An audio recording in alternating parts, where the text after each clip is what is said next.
Hello, Pop Girly Nation. What is up? Hello. Hello. It's me. My name is Maria, and I'm really glad to meet you. Oh, Is that a Pink tie-in. Panthers? Girl, that's the Girl, it's the opening first lyric line of the of the album. album. Oh, right, right. Right. Uh, You ever had a fancy that? Was it Was it fancy? fancy? Right. Wait, Yeah. I Right. just watched this movie the other day and she's in it. Wait, Wait, what isn't movie was it? It's called Moving On with Jane Fonda and Lily Oh, okay. Tomlin, and she plays a random woman at the funeral. Oh my God. He And hasn't had a The literally, number Krispy one like, diva. Kreme. starring two-time Academy Award winner Jane Fonda, like Emmy, Tony Award winner Lily Tomlin. I was just like, yeah, sure. The second Krispy Kreme lady showed up, I jumped up and I was like, woo! He Yes. hasn't had Wasn't a she Krispy also Kreme. she was in like Seinfeld episodes, I think, too. Something Oh, like was that. she? Yeah. She's a And was it queen. crispy? Right. Right. Right, Right. right. God, I'd want to queen out with her so bad. Yeah. Yeah. That'd be a good Halloween costume. Is the Krispy That'd be Kreme lady? that would be a great Halloween Mm. costume. Yeah. Just like wear that big sweater. And get that Just like get all fried red glam. hair. Yeah. And then just like hold a Krispy Kreme box. It's kind of like Cat Valentine kind of hair color. Yeah. Very that. Did you know that there was a time when I was 12, I was so close to getting my hair dyed like Cat Valentine? Really? How long was your hair? My hair, I had like a bob. I had like long hair, and instead my hair people talked me into just cutting it off. Oh, you want to dye your hair? How about no hair? How about no hair? I literally so my haircut was Banger's Miley hair. So like it was like that was my haircut. Like shaved on the sides. Yeah, yeah, yeah, yeah. And like that like Whoa. swoop down on top. Wow. That's So good. incredible. That's a plug for our last episode. If you haven't listened to that, what are you Right. doing? Right. Yeah. Right. Because did you know that it's your party and you can do what you want? I mean, did anybody know that love ain't nothing but love? When you learn how to love, it ain't nothing but love. And pop girlies ain't nothing but pop girly. When you listen to pop girlies, it ain't nothing but pop girlies. Right. Like, those are words to sit with and ruminate over. Aristotle who? Oh. Oh my God, he's like Nostradamus. What? That's a, I don't, y'all have literally just been saying like We've just niche been quoting quotes things. for like the past like 10 minutes. That one's like really niche. Like that's Marie 10 just put it minutes. movie bitches, It's movie Oh, bitches, but which no one, it's the Showgirls commentary track, and I can't remember who did the commentary track, but it's a clip that they use in their videos like all the time when something's like super obvious, and it's this guy watching Showgirls when like something predictable happens, and then he's like commentating over the film and he goes, "Oh my God," he's like Nostradamus. And Drew and I used to say it all the time. Because over COVID, we watched movie bitches like all the time. So oh my that's it. God. End of story. that's the plug. That's the plug. Showgirls But is great. If anybody, have you ever seen it? I actually haven't seen the whole thing, no. Okay, Maria, I think you'd be gagging because it's very Lynchian to me. Right. Uh, oh, In the way that it's no, I'm sorry, I'm agreeing with you, but in the way that it's like in the sense uncomfortable. that you know what I mean, like In the sense that I know, yes. Casual listeners are long gone. Pop Girlies really isn't for the casual fans. Pop Girlies is for the diehards, the real BB Rexas, and the bad bitches. Again, we're just like quoting weird like Do you Like guys right, know we're what being that too is? chronically online and we need to like touch some grass for a second. Okay, but real quick, do you guys know what that video is? yes, BB It's Rexa on it's BB Instagram Rexa on Live. Instagram Live, and she goes, Oh, right. "I don't want no perverts in my live chat. My live is for bad bitches, true Rexars, and the real BB Rexa fans. If you're a pervert, get off my live chat." Live chat. If you're a pervert, get off Pop Girlies. Yeah. Yeah, it goes without saying. Well, except for Ethel. Right. But that Which album was bad. Oh, in the sense that you know what I mean. Like, in this Oh my God. Can we like stop with like the niche references? it's unbearable. So yeah, that's just the energy. If anyone's listening for the first time, that's like just it's just They're the energy. not. well, They I Okay. didn't think make that it here. well that fits for this album though because Pink Panthers is very online. She's very Gen Z. She's very Right. TikTok. Yeah, Right. sure. We're just setting the stage and the tone and the mood. So it's Yeah, very intentional and planned and staged and choreographed. yeah. So there you So have it. gag it. Gag it. Well, maybe we Gag can it. start by getting into the first segment of the show, which is where we do hot tracks. So each of us will talk about a track that we've been loving over the last week. Sure. Levi, do you want to go first? Sure. I feel like I normally the person who segues, so I'd like never go first. Yeah. Um, I just figured why well, not? Let's mix it up. well, let's mix it up. Um, so some history happened over this past week. There is a new national holiday. May 30th will always be remembered as Taylor Swift Independence Day. We got blessed with the incredible immediate history making news that after years of struggle and re recorded versions and back and forth, Taylor Swift now finally owns the masters to her first six studio albums, as well as all of the films, music videos, photos, everything that was created during her contract with her first record label, Big Machine Records. I cried. I wept. I mean, is anybody familiar with this whole saga knows this was like an incredibly painful experience for her. This was something that brought to light a lot of issues about like artist rights and who has the right to own art within not just the music industry, but I think the entertainment industry as a whole. Uh, the success of the Taylor's versions not only devalued the original recordings to the point where she could buy them back, but also catapulted her career, I think, into like this like next level craziness that it's been in the last few years.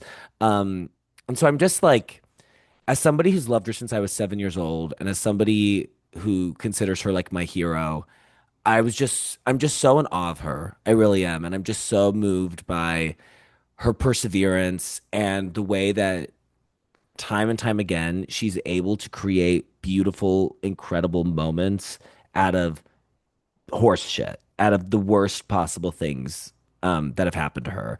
And it's been really beautiful because now I've been able to, all Taylor Swift fans, we've been able to go back and listen to the original recordings of the albums. And it's been like very emotional getting to like hear them again because obviously like I've been listening only to the Taylor's versions and like love the Taylor's versions, but there's just something really beautiful about getting to listen to the original recordings that you fell in love with. However, this has also catapulted me into a huge Reputation mood. I've been listening pretty much exclusively to Reputation for the last like few days. And so the song I'm choosing for my hot track is it's a huge fan favorite. It's one of the best songs at Reputation and probably her career. Getaway Car. Getaway Car is just like one of those instant smashes. First time I listened to the album, which is one of my favorite first listen experiences ever. It was just nonstop gag after gag after gag. But Getaway Car is just a perfect song. The writing is just out of this world. The metaphor of a literal getaway car being like a rebound or a relationship to get out of a relationship you don't want to be in is so incredible. The writing is so nuanced, the storytelling is so vivid, the melody is amazing. It's like peak Jack Antonoff production. It is just this like soaring, stadium ready banger. And it has one of my favorite choruses of her career. It has one of my favorite key changes of her career, one of my favorite outros. It's just an amazing song. So, yeah, hold the Swifties in your life. Tell them that you are happy for them. And yeah, I mean, I'm just so happy that, you know, she won. It's something that she never thought she was going to, but she won, and I'm just so happy for her. So that's me. Love. And okay, and not to mention Levi did have a tweet go viral about Oh the yes, I subject. did. Yeah. Wait, let's see where it's at. I haven't looked in a few days. Yeah. It's the stupidest tweet though because it is me just saying "fuck you, Scooter Braun" and Scott Borchetta, but I misspell Scott Borchetta, so I say Scoth Borchetta, and Scoth is nothing. Yeah, it's at 2.2 thousand likes. Major. It's been seen 52,000 times. Wow. It's so stupid. I put so much effort into making funny tweets that get like 3 likes, and then this just rage of scoff hatred goes crazy. It was the stupidest thing in the world. Scoff. Oh, it's just Okay, so funny. that's me. Somebody else. Gag it. Drew. Oh, well, I've also been listening to a lot of Taylor, um, post the amazing news. Um, But on Friday, uh, so I don't remember when it got announced, but earlier last week we got an announcement of a kind of surprise new Conan Gray album, which for those of you who are new to the pod, I'm a huge Conan Gray fan. His album Super Ache is like one of my favorite albums ever made. Um, but he came out with the first single, and the album is called Wishbone, which I think is a really cool title. But the first song is called This Song, and it's so good. It was out just on Friday, and I checked my Apple Music replay, and it was already like by far my most listened to song of May in the, day and a half that I got to listen to it. So. Yeah, it's amazing, and I cannot wait for Wishbone. Might be calling it. It might be my album of the year, you guys. Gag it. Ooh, my Conan I Gray gosh. mean, just gets it. let's wait for the material, but I do think it probably will be your album of the year. Amazing album cover too. If you Yeah, the are, album if cover you're is a huge Yeah. amazing. fan of album art, like Have you seen it, return to Maria? form. Yes, yeah. I think his covers are really intriguing, but I like how he's suspended in air. Like, and he always is dressed like so chic and he's so fashionable. So yeah, like I think whatever he does visually is always very intriguing. Besides Found Heaven. Right. Yeah. That entire era is the same thing as the long-running hit TV show and Food Network, Chopped. Oh, no, let's not drag. Oh, We love Conan. we do love Conan, and that's why we hold him to standard. I just made him non-binary. Um, we hold him to higher standards because we know what he's capable of. Yeah. Yeah. You're Gaga. happy with your hot glue. I wouldn't be proud of that. Right, right. Another niche reference. Yeah. Sorry. Yeah. That was Drag But Race. yeah, no, yeah, the Wishbone art is so good. And he put out a post on Instagram Oh, that today was kind of talking more about beautiful. the album, which was like so cool. But he was kind of like figuring out what he was gonna name it. And he had this idea of Wishbone, but he like didn't have it like he thought that it would be good, but it wasn't really confirmed that that's what it was gonna be. He was kind of leaning into other ideas. But then he went into an airport and there was like the biggest statue of a wishbone. And then he was like, that's what I'm gonna name it. Like I that got is just so chills when I cool to read it. me. Yeah. I love when stuff like that happens, and it's so Yeah. cool to like that he shared. I feel like he's sharing already so much about the process of this album Yeah. in a way that I don't really feel like he's done with other Yeah. stuff. I mean, like we're gagging. Like, he said, and this was before even the song came out. He said that like all of these songs he wasn't really planning on ever releasing, but he played it for all of his friends, and all of his friends were like, "You need to share it because we need the music as much as you need this music." So like, what we're about to get is about to be Yeah, I don't know insane. what we're about to get, but the song is beautiful. Everyone should listen to it. Yeah, and it has a And great music video too. yeah, I was just gonna say the video is T. Drew and I watched it together. It's beautiful. It's tea. Yeah. So. Love. Well, Maria, what's your hot track? Yes. Well, honestly, I haven't been listening to a whole bunch of music lately, aside from like Fancy That and some other stuff. And I've been trying to not listen to music so much because if I have been lately, I've just been choosing Fancy That, and I like really don't want to overdo it. I mean, it's been out for like a month or so. And with it only being 20 minutes, I'm like really trying not to overdo it because I don't want to like get too sick of it. But other than that, it was just like recently the Chromatica release anniversary. So I listened to a little bit of Chromatica, and my hot track is going to be Alice. So it's one of my Oh, faves. And there's actually like a moment on this that kind of gives me Alice vibes, and I'll talk I about it was gonna later. say, yeah, I got Chromatica vibes from this too Yeah, in the so production. we'll get to it. We'll get Yeah, to we'll get there.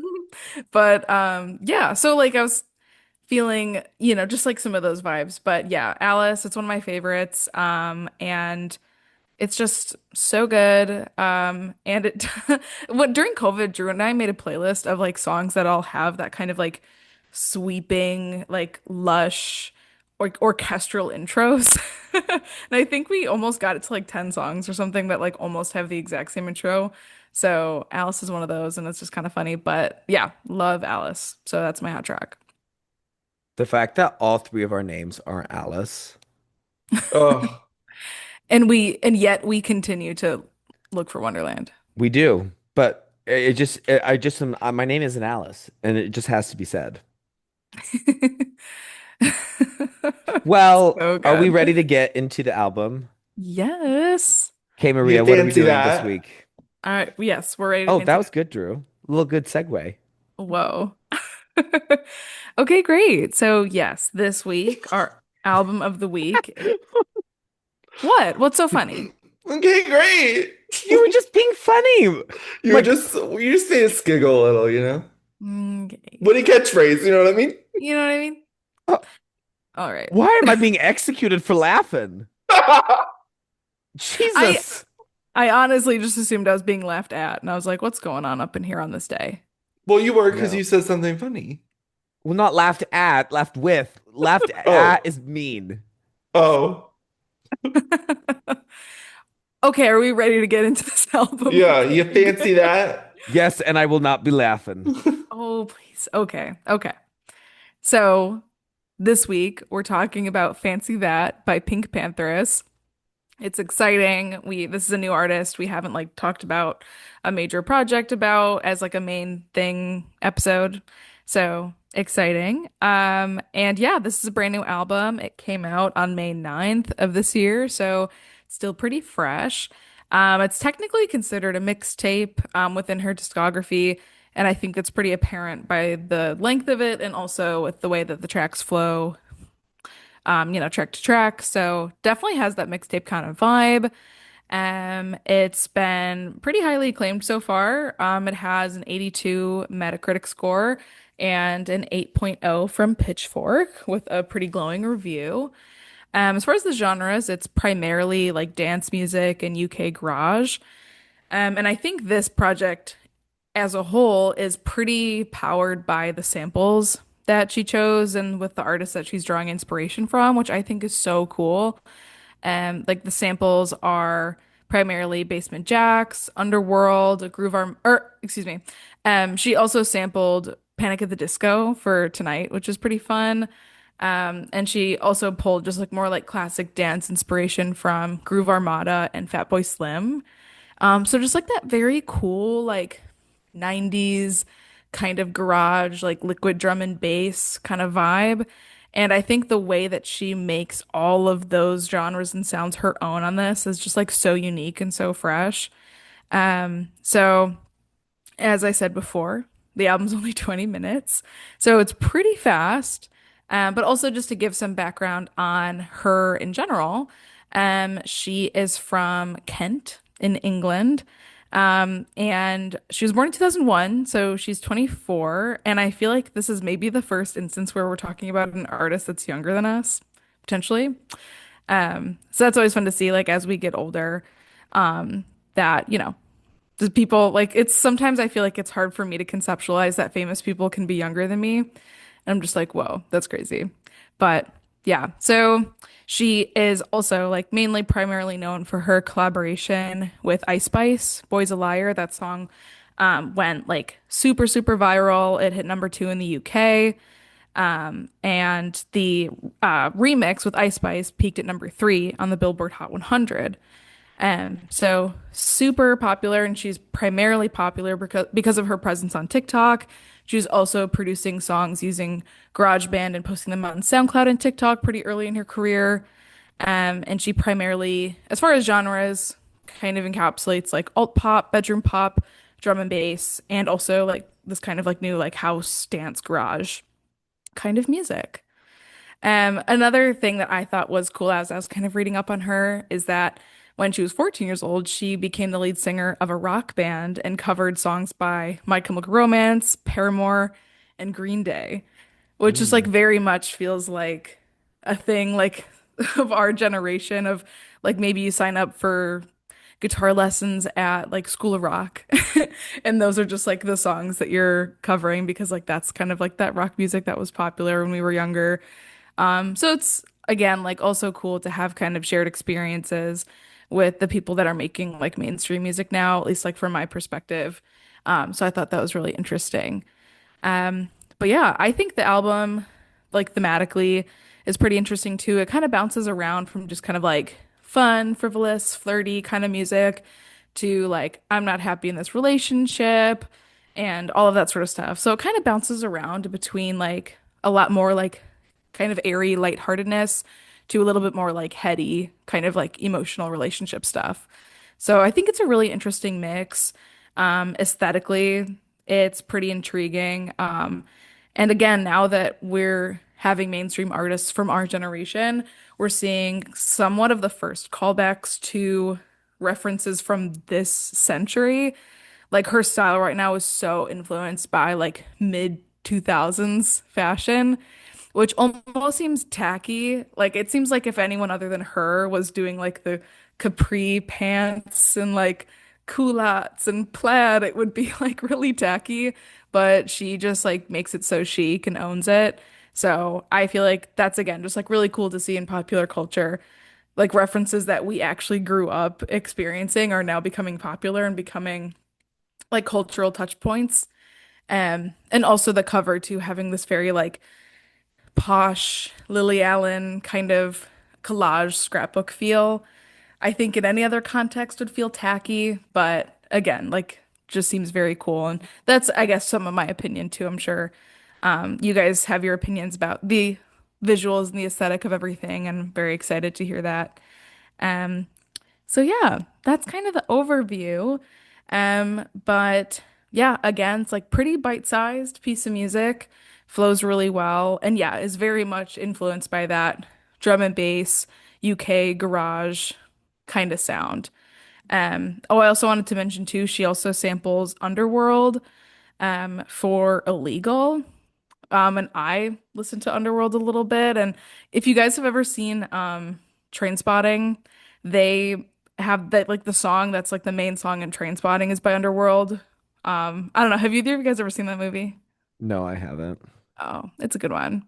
But that like song is like the main motif, or like I guess audio motif of the movie. But yeah, like I just think like the references that she's pulling of like that kind of underground like electronic music from the UK in that time is just like so innovative. And every now and then I kind of fall into that realm of like I just want something that's just kind of vibey, so sometimes I creep into that world. So yeah, I think it's just so neat that that's the sound in general that she pulled from, and I think it works so well. But yeah, that's the overview there. So yeah, would love to hear your guys' thoughts. Drew, do you want to go first? Sure, yeah. Well, thank you for your lovely research. Mm-hmm. Um, I before this, I really was not familiar with Pink Panthers. I knew the song, the Boys the Liar song, as probably most people would.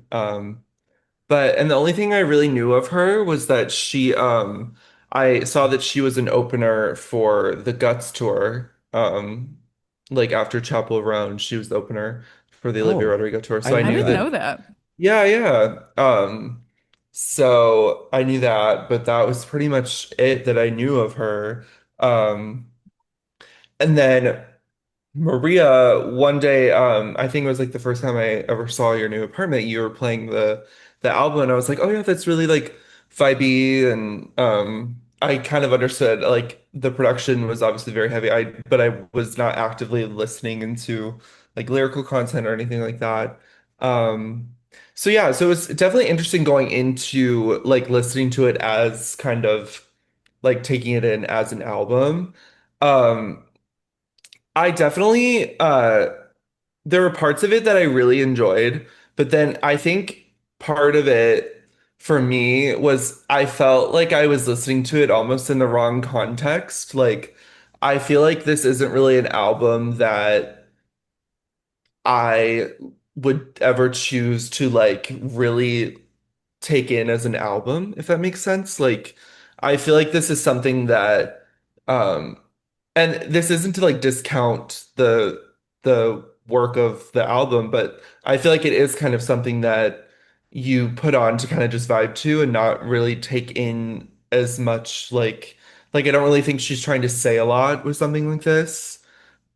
I don't think it's a huge um like I don't think listening to the lyrics makes the experience as much heightened as someone who just wants to listen to it to just vibe to it. And I know that like production is something that Maria finds so important to her listening experience. And so I'm really glad that you chose something like this because it like I rarely take in albums like this where there isn't a lot of like lyrical content to grab to, but it's more so just kind of like a fun vibe. Um Mhm. but yeah, so I was definitely interested in like taking a look at this and listening into it. Um, I think I just have like a lot of just like I it took me a lot to get into it. I'm gonna be honest. Like the first track was I think Illegal is probably the longest track, right? Um, because I went into it thinking Interesting. it was gonna be really short and sweet and kind of like an in and out, but it did kind of feel like a little long to me. I felt like it started very slow, and then after the intermission, I would say from Stars to the intermission on, it kind of I was getting into it a little bit more. Um, but yeah, it was hard for me. I think I wanted at least some sort of I don't know if story is the correct word, but like I wanted some sort of like narrative or something to cling on to a little bit more with this. Or at least some sort of like concept too would have helped me a lot. But it does kind of feel like a strong like debut, like this is what my sound is all about. This is like a this is me kind of thing for her, which I think is really cool. Um, but yeah, I don't know. I think I'm interested to see like where we land with the tracks that we really resonate with. But yeah, it felt a little long to me. I'm gonna be honest. I think because it's kind of those in between where it doesn't really feel like an EP. I guess she considers it a mixtape. I don't really know if we're supposed to be taking it in as a full like body of work. I guess not, since it's a mixtape, right? Like, what would you say, Maria? Um, so you're saying like is it intended to be listened to as at like a front to Yeah, back? yeah. Like, do you think? Yeah. I would say so. Okay. Yeah, I mean like I feel like I'll talk about it a little bit more, Yeah. but like I think the listening experience front to back for me feels very cohesive. Okay. But yeah. Cool. Yeah. I mean, I like a lot of the sounds in it, and I'll get into those more in my tracks that I really resonated with. Um, but yeah, I think some of it didn't work with me. I'm going to be honest. I think the it did get a little slow, and I was kind of craving some like pull to it. Um, because I do really like fun pop production, but I think there has to be really good melodies that hook me. There has to be really good like vocal performance that really hooks me.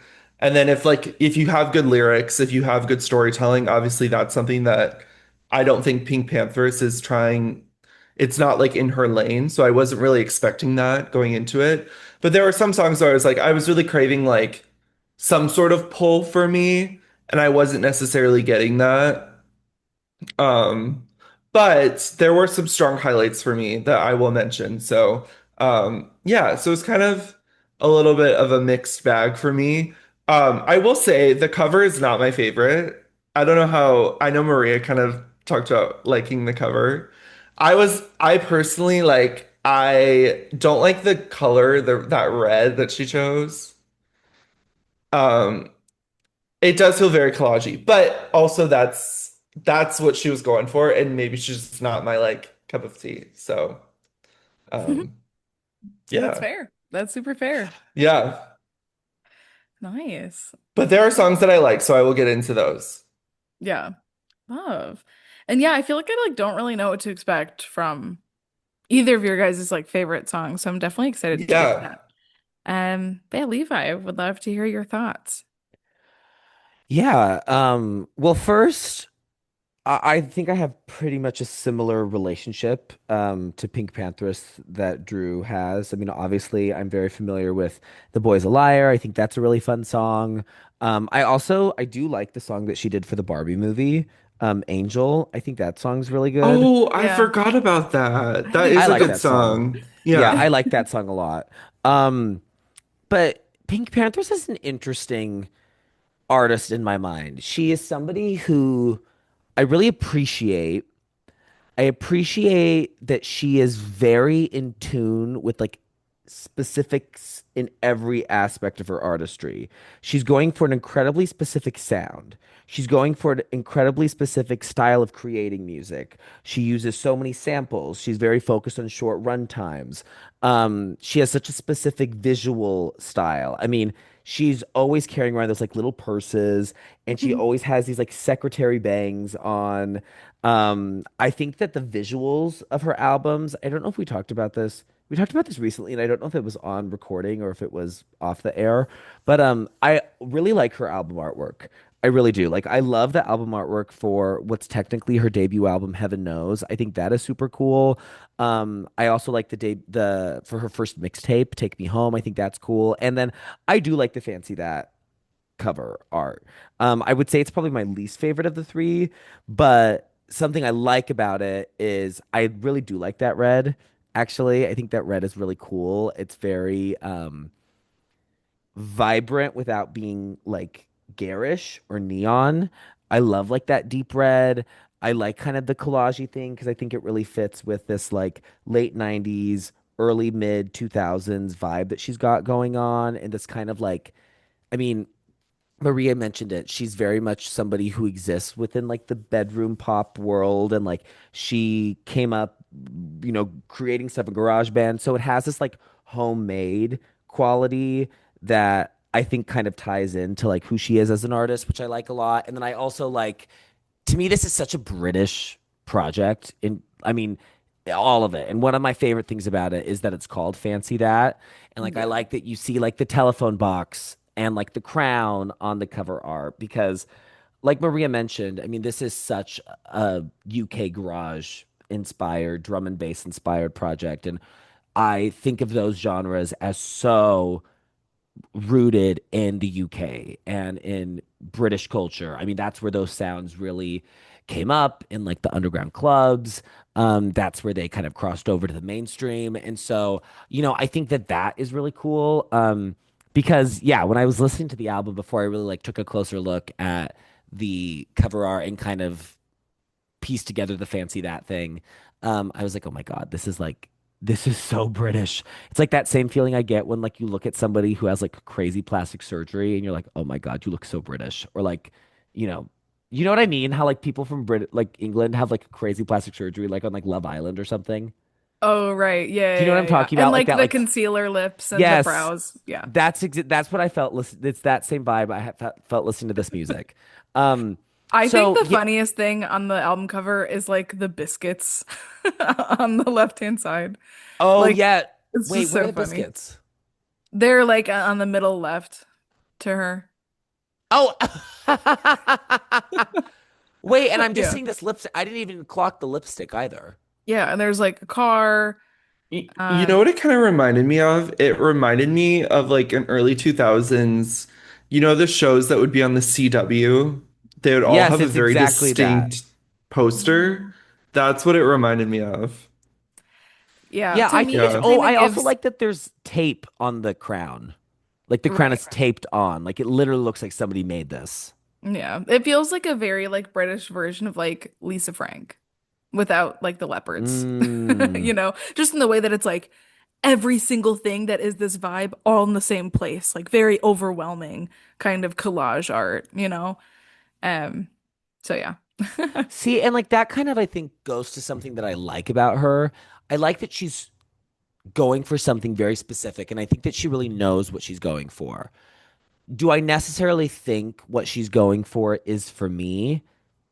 I don't necessarily think that. And to be honest, I have a hard time a bit with PinkPantheress because she's made a lot of statements, especially I think in the promotion with her debut album Heaven Knows. That's kind of when I would see all of these quotes and stuff from interviews about how she doesn't think that songs should be more than 2.5 minutes long. She's like said that she doesn't think you need like outros. She doesn't think you need bridges. She doesn't really think you need a lot of verses. She's like talked about not really listening to albums on their own. Uh, and it puts a bit of a bad taste in my mouth, to be honest with you. And like, I get it. Like, I mean, she's younger than us and that was 23. So she's probably like 22 at the time. So like, maybe her opinions have evolved, whatever. But I just I don't know. I don't love the idea of a musical artist who doesn't really seem like super invested in like the album art form, which is to me like the peak of music. And like if the short songs work for you, great. But I do think that we're in a bit of an epidemic right now, largely because of like the TikTokification of music, where songs are way too short and you don't get everything that you need.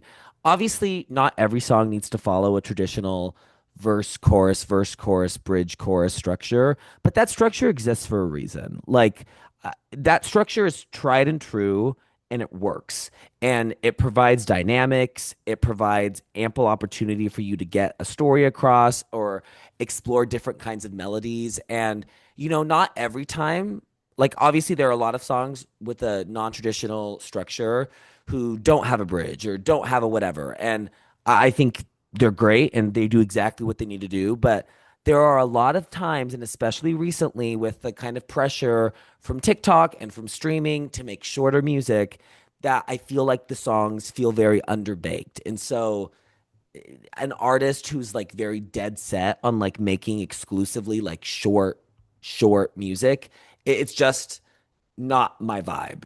It's just not really for me. I mean, like I'm a Taylor Swift fan. Like she's the wordiest person alive. Like I really respond to like large pieces of music. So just kind of like all of that as background. Getting into the actual record itself,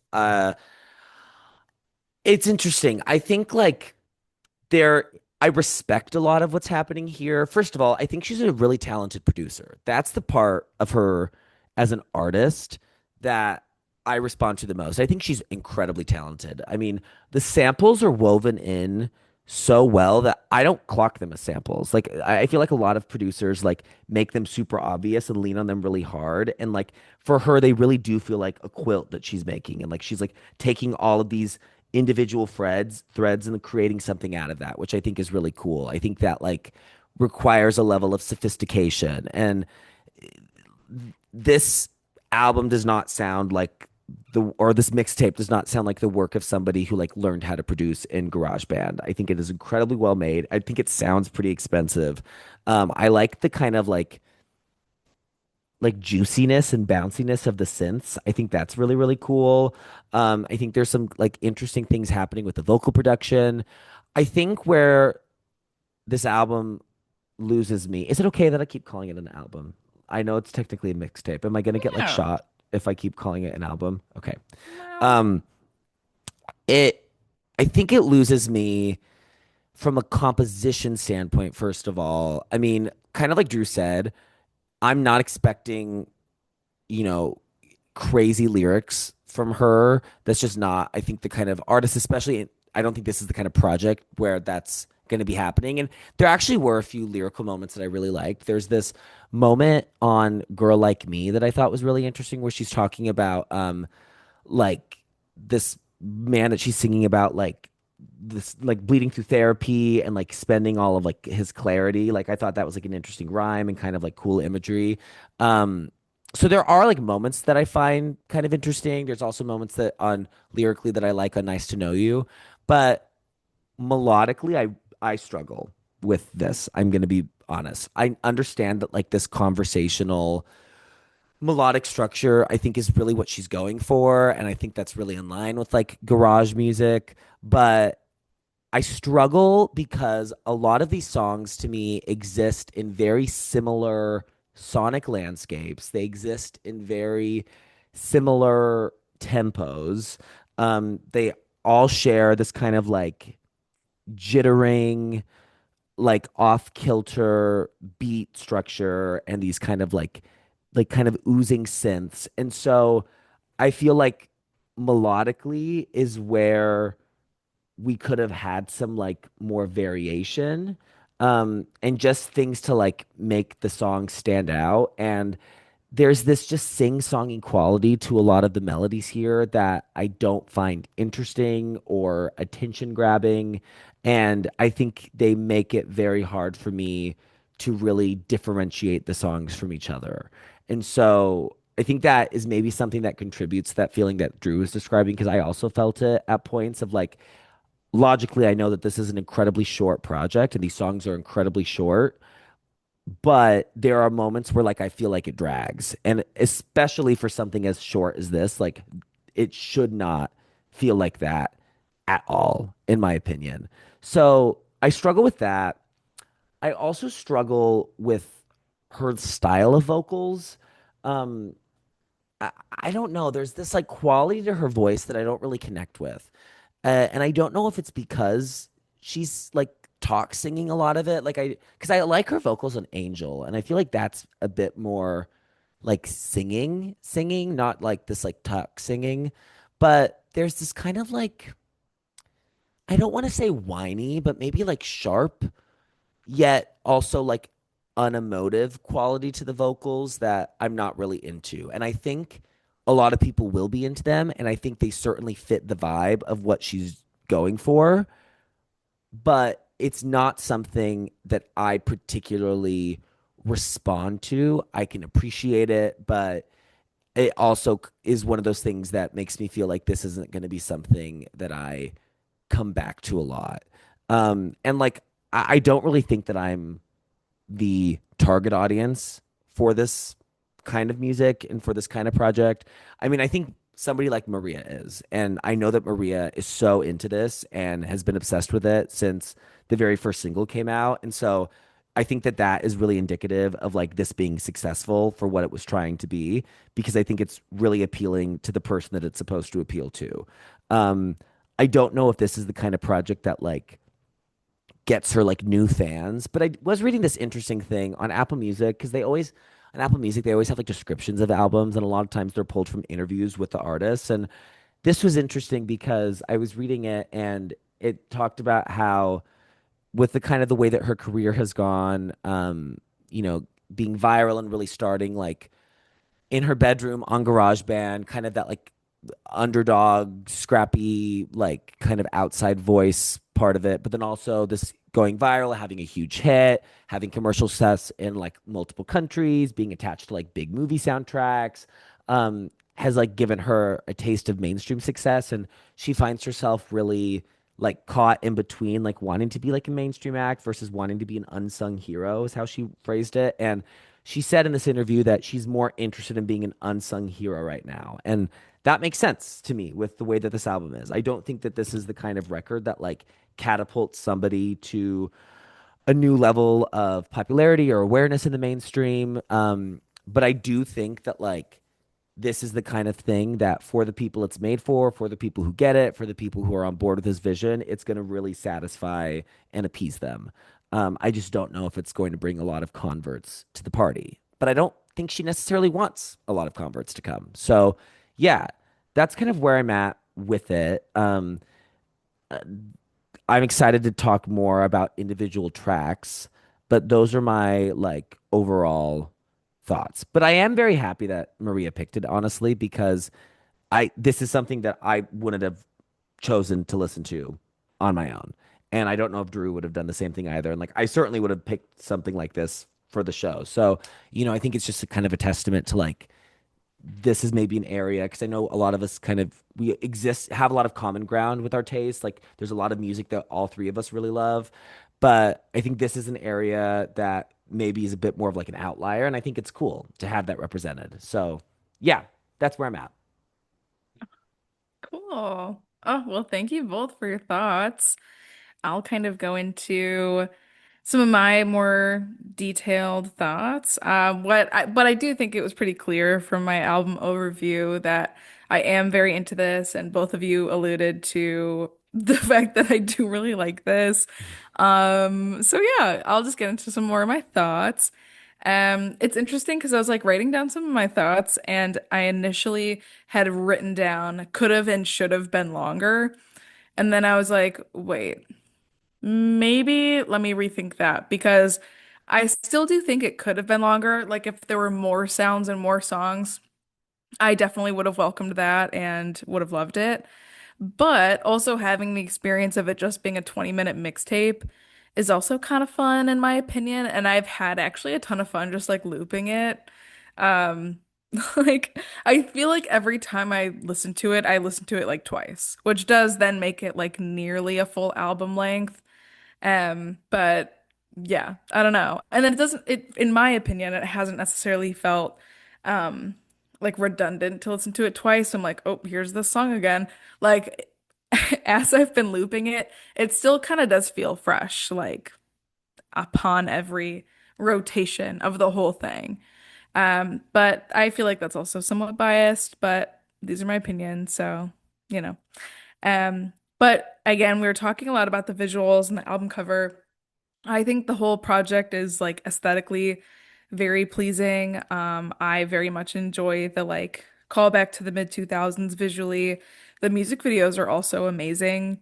I don't know if you guys watched the video for Stateside, but like the whole thing's like in a J.C. Penney parking lot. Like it's just very like of the time. The video for Tonight is also so cool.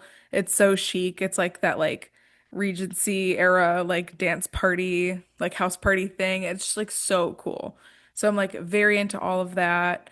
And yeah, like all of the like samples I think used throughout are so cool. And I do definitely agree with you, Levi, on like the samples don't feel like, oh, this is clearly the sample and the whole song is built around it and the song like wants you to know that a sample's being used. Like it does feel very like environmental.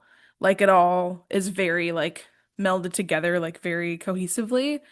Um but I do also kind of agree on like kind of like the unemotive vocals. I mean, like definitely that they're there.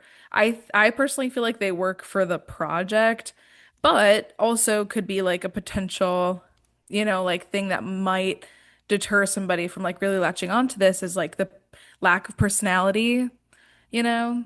But then again, like she has mentioned, like kind of wanting to be someone in the background regardless. So I don't know, that's just interesting as like the stan culture of it all is like so dominant right now, just online in general. Like with someone being like, oh, like I'm totally cool, just like having no one know who I am and being totally in the background. So I feel like that's kind of a unique perspective as far as like right now goes.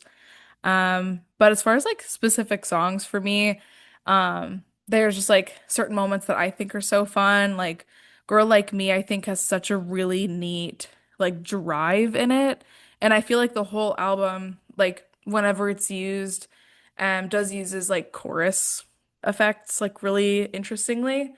Um, like Girl Like Me kind of has that like let it all go like chant behind it that feels like really like powered. So that I really like. I also found it like kind of comedic. The last song Romeo has like a very like masculine chorus at the end but it's like these like super flirty girly lyrics where it's like Romeo, I feel like it's magic, and it's like this very like male masculine chorus. And I just thought that was like super funny. Um, but yeah, gosh, I'm trying to think. So I feel like I did already talk about some other things. Well, something What too. song gives Chromatica to you? Well, yes, okay, that's what I was going to talk about next too. And for me, the song that gives Chromatica specifically gives Alice is Nice to Know You. Yeah, that's what I got that. Yeah. Yeah, because it has that same kind of like land like sonic landscape that like Chromatica 1 into Alice has with like the really like flowy orchestral moments and all of that. Like it kind of feels like it comes from the same environment.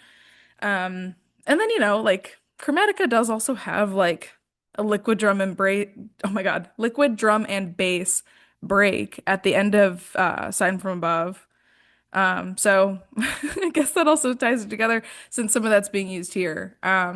But yeah, that moment specifically was like giving Alice for me pretty hard, You know especially. what else I got from that song? And I don't know if Levi would agree, but Levi loves this artist. I got a little bit of Rina Sawayama. Did you get any of that from this at all? Like in From her vocal production specifically? from Nice to Know You or just the whole thing? I noticed it. I think Nice to Know You is where I first noticed it, and then through the rest of the mixtape, I was like, oh, she is kind of giving a little bit of Rina. I don't know if that is something Mm, that you noticed, or maybe you'd have I to listen would to it I again. would maybe I'd have to listen to it again thinking about that because I think of like Rena as like I think Rena can really sing. I think she's a Yeah, singer. yeah, yeah. And I don't know if I think Pink is a singer. Yeah. I guess it was More of the production, I guess. Is uh that what? like the vocal production, like it reminded me a lot of these songs reminded me of like STFU from Mm, Sawayama for some reason. I don't know. It could have just been me, but like I was getting a lot of Rina from her in in the vocals.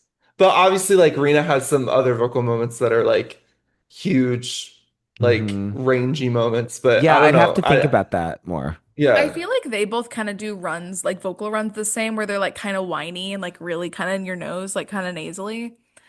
Um, as far as like vocal delivery, maybe. Yeah, maybe that. Yeah, I don't know. I just got that multiple times. I was like, I wonder if Levi's gonna catch this, but yeah. Yeah. Well, yeah, I was also gonna say like the way that Nice to Know You, like midway through the chorus, kind of like compresses and then re-releases, also kind of gives me Alice vibes with like when it does that at the very end. And I love in Nice to Know You so much how when it compresses and then like breaks back open, there's like a glass shattering noise. I'm so obsessed with that. Like it's so fun to listen to, in my opinion. So I just like love that so much. Something also on the song Stars, which I think is so fun. And I also think that she's really great at like these like fun like vocal ad libs. At the beginning of Stars, there's like the fresh like vocal ad lib.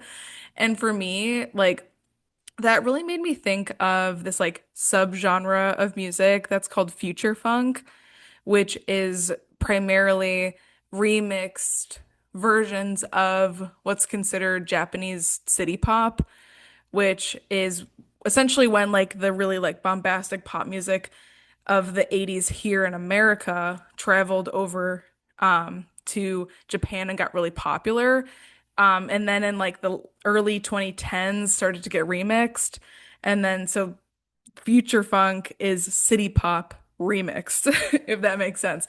But that future funk genre, I feel like uses a lot of that kind of like, if it's like a producer tag or like just some sort of like ad lib or some sort of like snippet of character dialogue from a cartoon or something, like it so has that vibe, and that's what it really gave me.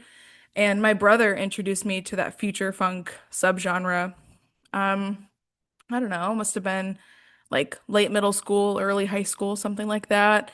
And that might even be what like really planted the seed in me of like really, really being invested in like dance music. But that was just kind of like giving me kind of a callback to that kind of like era of music.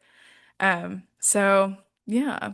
just kind of love that. But yeah, like again, like as someone who like really cares about like sonic quality of music and again is just like very invested in dance music, I thought this was so fun. I love the flow of it. But I also don't disagree with that there's like moments that do lull a little bit. Like I think Noises is maybe a place where it kind of dips a little bit. I don't know if this album needed an intermission track.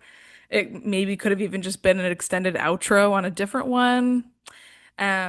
So I don't disagree there. And I'm also not surprised that Drew, you weren't like super keen on Illegal being the opener because it's like a really subdued opener and the openers mean so much to you as far as like album experience. So that's, I also think that's fair that you guys kind of have those like critiques where it's like, okay, it's only 20 minutes, but it's losing me.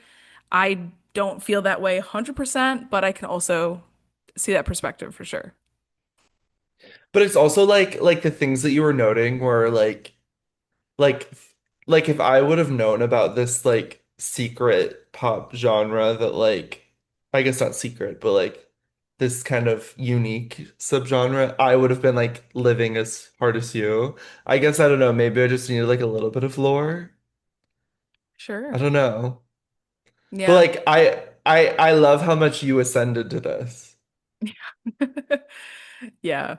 No, yeah, it was cool because I mean, like, I wasn't really familiar with like any of the like actual like UK garage songs that were sampled. Definitely familiar with the artists.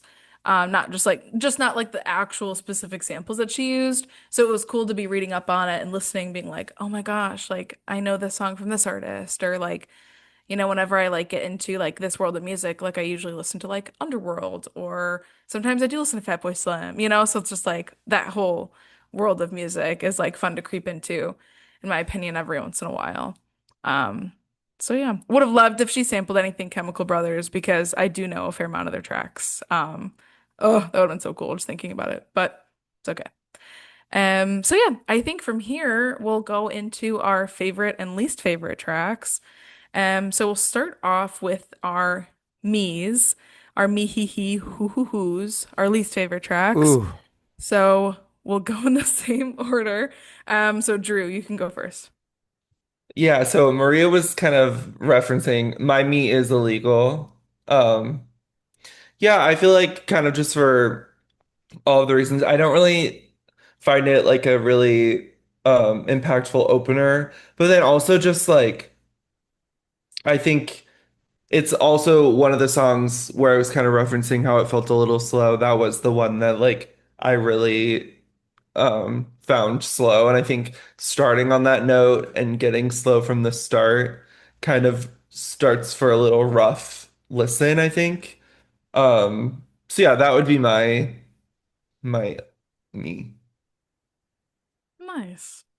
Okay, I have a question. How, because I know that we've kind of done interludes differently before. Like, how are we dealing with intermission?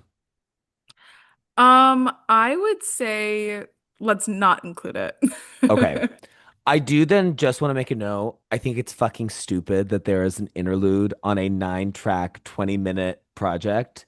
That doesn't make any sense to me. Like, I completely agree with what Maria said. Just like make that the end of Stars. Like, it didn't need to be its own song. If I'm, that's my problem with interludes. It's like if I'm getting like a certain amount of songs, that's the amount of songs I want. I don't want less than that and then little snippets and bleeps and bloops and blah, blah, blah, blah, blah.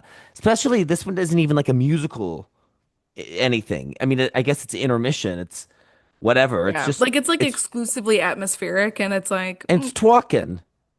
It's yeah, like Well, I'm also like, why did she have to call it intermission? Like, she could have even just called it something else and like made it this interlude moment. But like having a 9 track album and having an intermission that is like, yeah, it doesn't nothing. do it. It doesn't do it for yeah, me at all. You know Um, what? I would have lived if the interlude was like the same audio, same runtime, but there was some sort of like spoken word, like very posh kind of like some sort of just monologue, you just know? anything. Like Yeah, it's literally like go on, girl, give us nothing.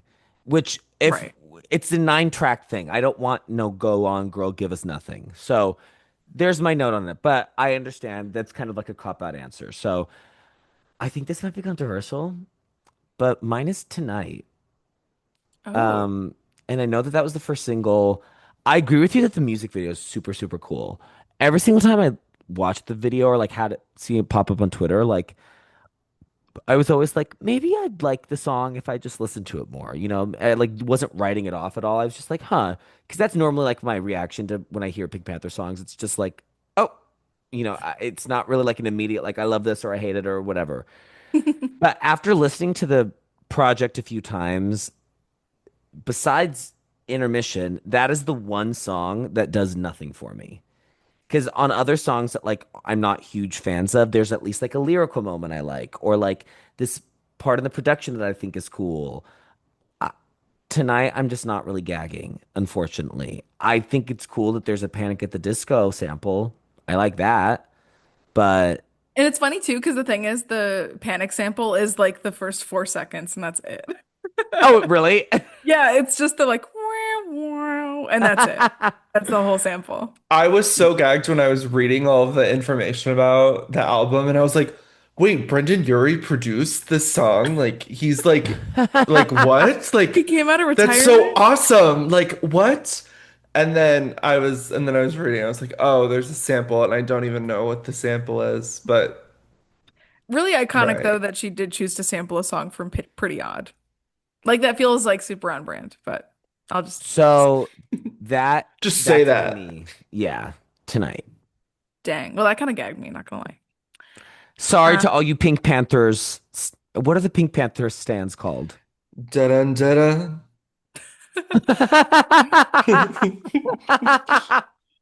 oh my gosh. I don't know. I mean, I'm sure you're not far from it.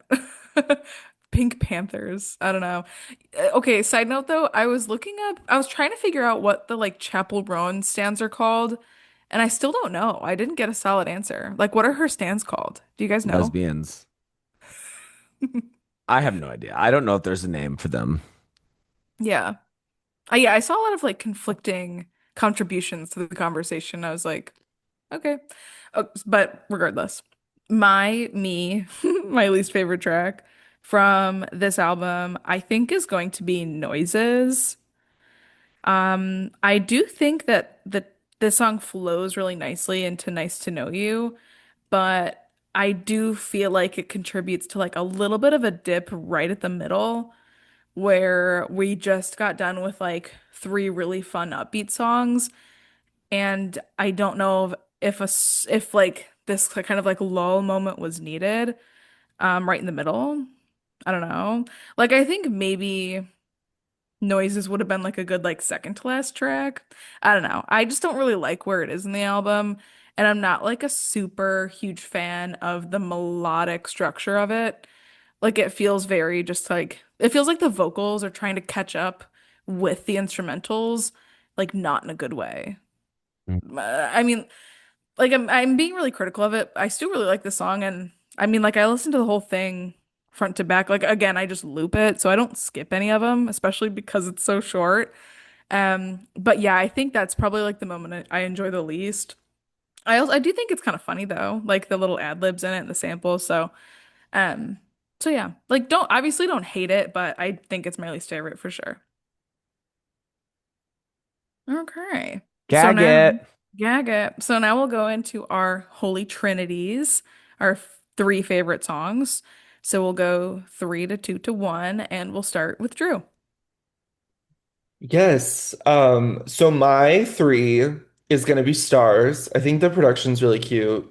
Um, yeah, I really enjoyed that. And it kind of was I mean, the first three songs weren't really gagging me, and then when I got to Stars, I was like, okay, like we're on the up now.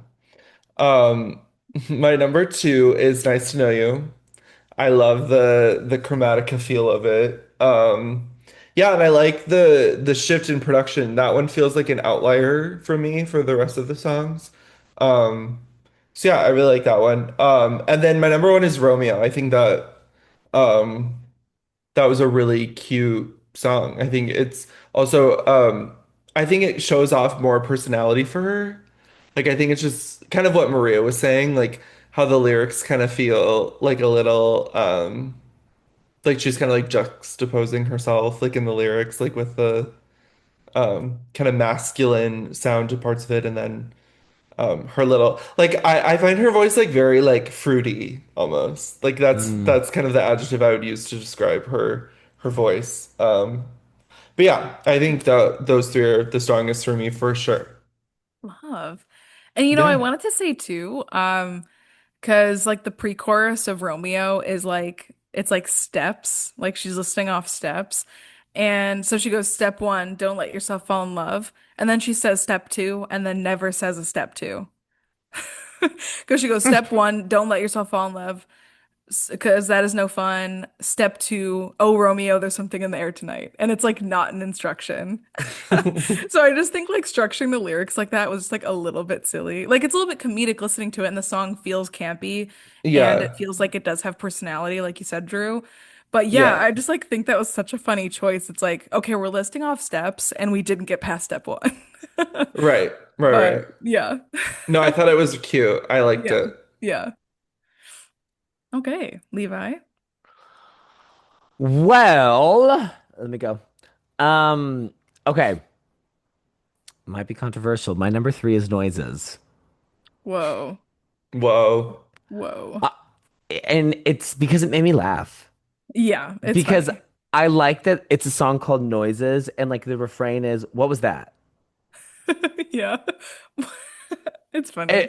It made me it made me really really laugh, and like especially my first listen when I was kind of struggling to latch onto things, I really latched onto that because again, this kind of idea of like maybe this project lacking personality, like kind of what you guys were just talking about with Romeo. I think this is another example of like this showing off her sense of humor and like this kind of very British cheekiness. And it was just another instance of like a male masculine voice on this record, which is very much in contrast with her super girly, very light, kind of thinner voice. So yeah, it's my number three for that reason because I thought it was really, really funny. My number two is actually Illegal. I think Illegal is kind of a cool track. There's something about it that reminds me a little bit of Charlie, actually. I think in the melody specifically, like this, my name is Pink and it's really nice to meet you. Like that there's a lot of it that feels very kind of like rooted in hyper pop, and kind of like that tradition, as well as obviously the garage and drum and bass influences that we've been talking about. And I kind of like it as an opener. I understand where Drew's coming from because like it's a bit mellow and it's not like a big statement, but I think it's cute and like I think it's kind of cheeky, and it's one of the most memorable in my opinion. It's one that I can like really remember how it sounds and how it goes. And then my number one easily, this is like I think probably the song that I have like the highest likelihood of like returning to is Nice to Know You, easily, without a doubt. I agree that it's kind of feels like an outlier. This to me feels like the most dynamic track. I think that this is the one where she's like doing the most interesting things melodically and vocally. It really stands out. And it's funny that the song that you guys all think is Chromatica inspired is my favorite because I'm noted Chromatica struggler and Chromatica denier. So that's weird. That's suspicious. That's suspicious. That's weird. But I mean, it is what it is. I think it's like easily the standout track from this. And it's cool because I know that Maria, this was your pick for your hot track the week that this mixtape came out. And so I had been, because I hadn't heard it, I hadn't listened to it when you put it on as a hot track. So I was excited and like anticipated to listen to it. And it's easily my favorite. Yeah. Love. Okay. What's yours? Okay, so my number three is Stateside. So I think the song is so fun. It's also got that like really jangly kind of percussion, which is like so fun. I think the lyrics are like so like fun and silly. And just like the concept of you being my American hot boy. Like you could be my American hot hot boy. Think about that. So I love the song, and I also think the song's like really dynamic with how it evolves because like the song doesn't just like go back to the same like uh like chorus or like verse. I mean, like it definitely evolves. Like it starts at a more fun place, then kind of gets a little bit more I don't know, I guess like subdued, I suppose. So I just thought like the sonic evolution of the song was really nice. So yeah, love that song. My number two is Girl Like Me. But yeah, this song I think is just like so fun. And again, like it has like such a fun drive underneath it. And yeah, I just think like the the melody of it. It's got like a cool bass line too. Like, yeah, just really into that one. And then yeah, my number one is Nice to Know You. Because yeah, and it does feel weird, like for the like level to which I enjoy this entire project, it does feel weird that my favorite song on it is the like outlier Hmm. sonically. But but yeah, it's just so good. I definitely agree with what you both have said about it. Yeah, just like feels like there's a little bit more to chew on with it, I think, than the others. Feels a little bit more layered for sure. Um and then yeah, like using like the sample for the chorus is cool. Gosh, what's the song? I think the song is called like Slip or Slipping, and it's Sugar Babes, which in that song is also produced by William Orbit. William Orbit, Yes. So bringing it back to the Queen Honey Madonna. all roads So lead to Ray of Light. yeah, exactly. So wanted to mention that for sure. Um, but yeah, that's my top three.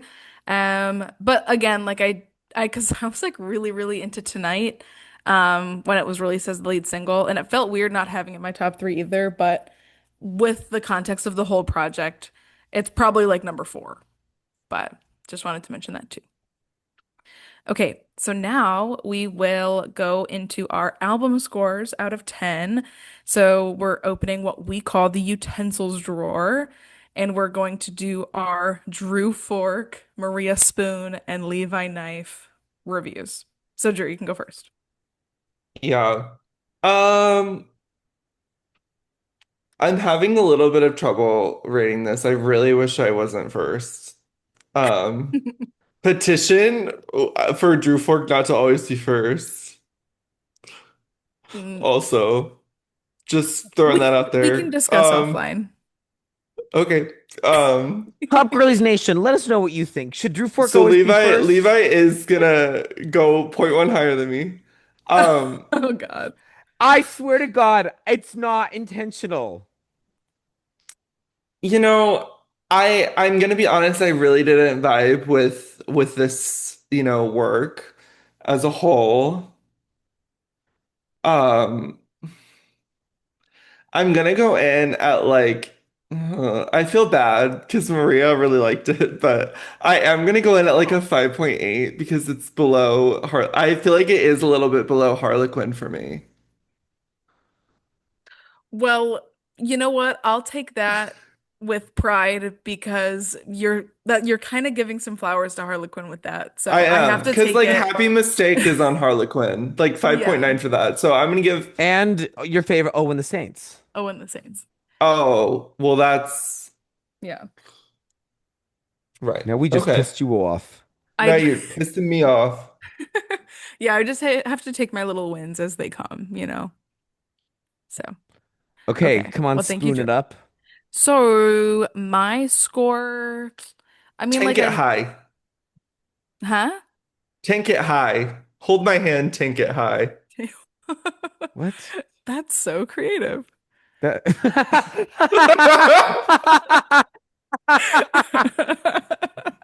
interesting concept. Yeah, that's interesting. We'll mull that over later. I think it's tough because I do love this a lot, but I do have a hard time rating it like super high with like some of my favorite albums like ever. Because I just like don't think it's up there, but like this conceptually I just really like.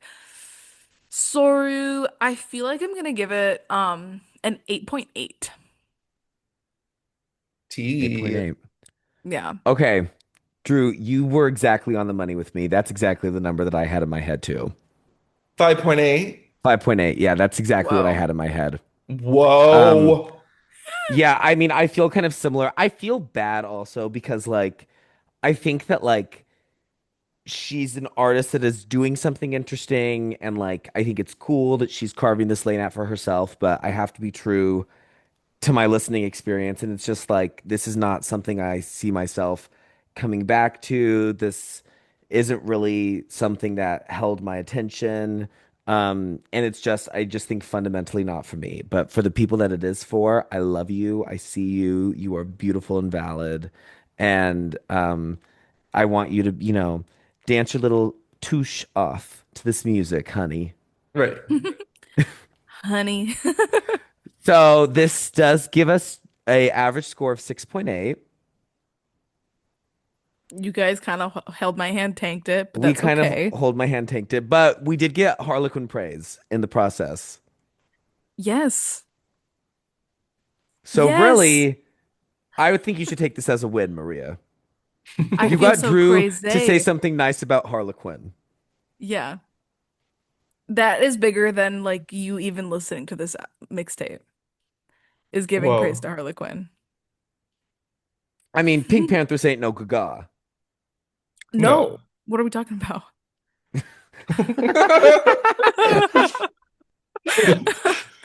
Now Maria's about to roast. Oh my I God. actually hated this. Get No, those I'm kidding. bangs. Yeah. All right. Well, Levi, do you want to tell us what we're doing next Yes. week? So June is a really fun month because there's a lot of fun new music coming our way Happy by, Pride. that too. Yes. Be who you are Hi, for your gay. pride. You guys know what I'm talking about, right?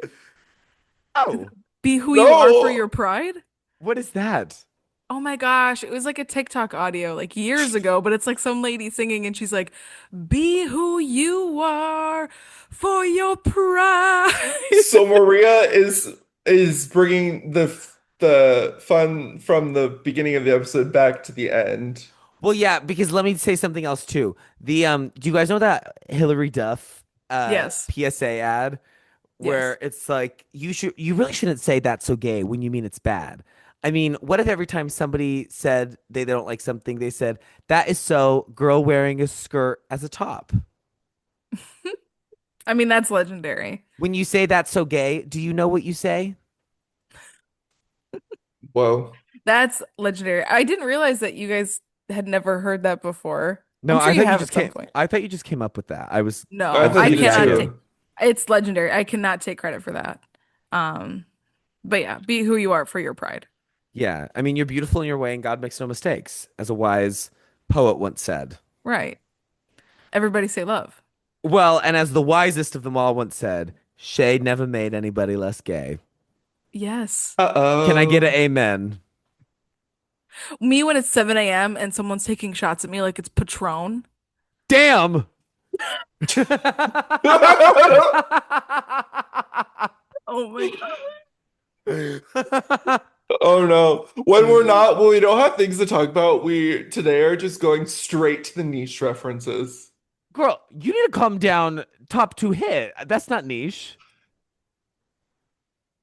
What's niche about that? Niche Anyways. artist Taylor Swift be like. Well, yeah, I mean that is true. She is indeed underground and she needs all of her streams. Yeah. So, yeah, stream her to give her lunch money. Anyways, next week we are kicking off this month of new releases with a discussion about Addison, the debut album from TikToker turned pop sensation Addison Rae. If anybody who's been listening to the podcast knows, I've been gagging ever since Diet Pepsi's been released. I was an early supporter of Diet Pepsi. I got it first listen. Not everybody can say that. Um, it's just Drew, that wasn't even shade to you, but that Oh, is even true of your case, I guess. It's just she's just that girl, and she always will be that girl. And I've like loved pretty much everything she's released, and I'm just super excited to talk about the album. I think it's really cool that we're seeing kind of the first major TikToker musical crossover moment, and she's done it in a way that's really, really interesting, and she's pulling influences, I think, from a lot of really unexpected places. So I'm super excited to get into that next week. Yay! Yay! So Okay. exciting. Well, it's been nice to know you, Pop Yes, Uh, Girlies. I'm gonna go let it all go. What's that from? uh, Girl like me. Oh. oh, uh, I'm gonna, Oh, Drew doesn't have one ready. Oh, I'm get gonna him! go, I'm gonna go look at the stars. Very good. Very good. Very punny. Thanks. All right. There. Wasn't a Okay. pun. Yeah, Uh, so what? Honestly, Maria, I, you're kind of acting illegal right now. illegal. Oh! You need to take an Illegal. intermission and get out of here. Oh, Ooh. Okay, but intermission does mean that I'm coming back. what? Okay. Well, because intermission happens in the middle of something, like you come back after the intermission. Okay, well then come back, Okay. girl. Okay. Bye, Bye. Shanti.